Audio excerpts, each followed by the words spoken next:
Vamos fazer uma viagem no tempo, mas uma viagem bem longa. 4.500 anos para trás, para conhecer uma mega cidade antiga que, acreditem ou não, já tinha casas de banho e esgotos planeados. Esta é a história incrível de Harappa. Imaginem só, uma cidade com os 4.500 anos, lá da Idade do Bronze, com um sistema de esgotos todo planeado e casas de banho em todas as casas. Só há ficção científica, não é? Mas não, é bem real. E isto é só o começo das surpresas que Harappa nos reserva. Ok, então onde é que estamos? Estamos a falar da civilização Harappa, também chamada de civilização do Vale do Indo. Eles viveram em plena Idade do Bronze. O seu auge foi há mais de 4.000 anos, pensem nisto, isto é muito, muito antes dos romanos ou dos gregos que costumamos estudar.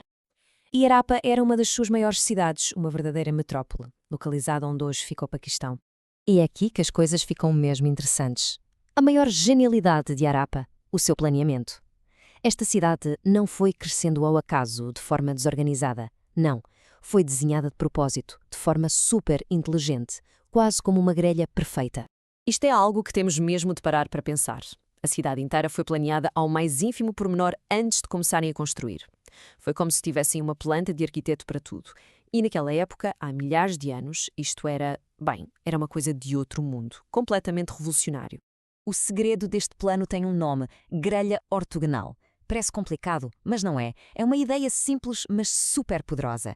Basicamente, as ruas cruzam-se em ângulos retos perfeitos, como um tabuleiro de xadrez. Se pensarmos em cidades como Nova York, é exatamente isso. A diferença é que os construtores de Harappa já estavam a fazer isto há mais de 4.000 anos.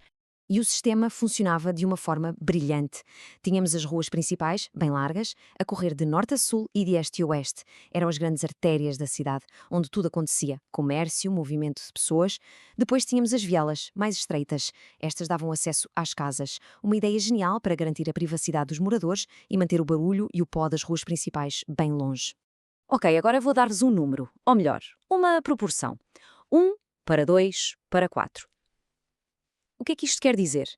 Parece um código secreto, não parece? E, de certa forma, era mesmo. Era o código que permitiu construir uma cidade inteira de forma tão perfeita.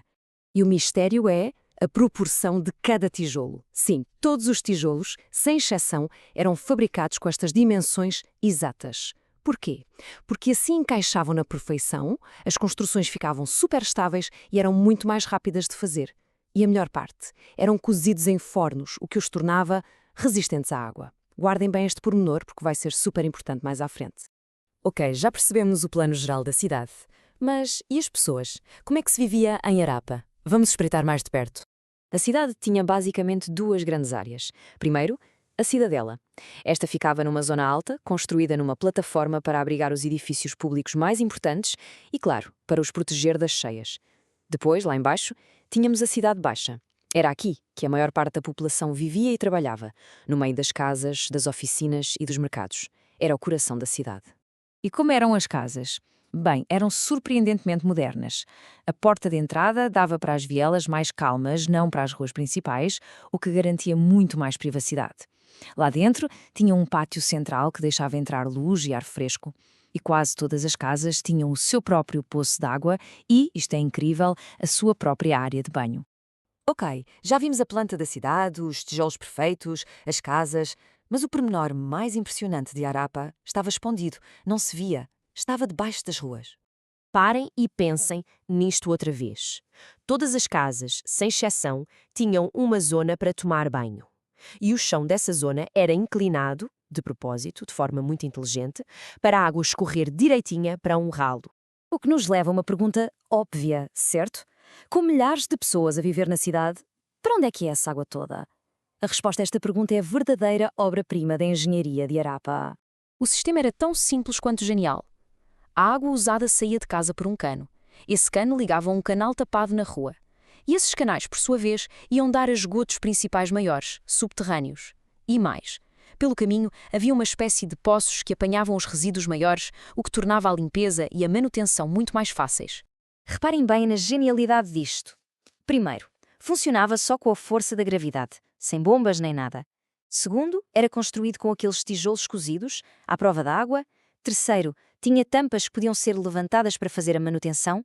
E o mais importante de tudo, este sistema mantinha a água potável, a dos poços, completamente separada das águas sujas, dos esgotos. Isto é uma lição de saúde pública que muitas cidades só aprenderam milhares de anos depois. Mas se a cidade era assim tão avançada, o que é que aconteceu? Por que é que uma civilização com tanto sucesso acabou por ser abandonada? É uma boa pergunta, e a resposta ajuda-nos a perceber o seu verdadeiro legado. Ao que tudo indica, Harappa não foi destruída por nenhuma guerra ou invasão. O seu fim parece ter sido mais lento e causado pela própria natureza. Alterações no clima fizeram com que os rios, que eram a fonte de vida da cidade, mudassem de sítio. As chuvas ficaram mais irregulares e a vida ali tornou-se simplesmente demasiado difícil. As pessoas aos poucos foram-se embora. Mas aqui está a lição.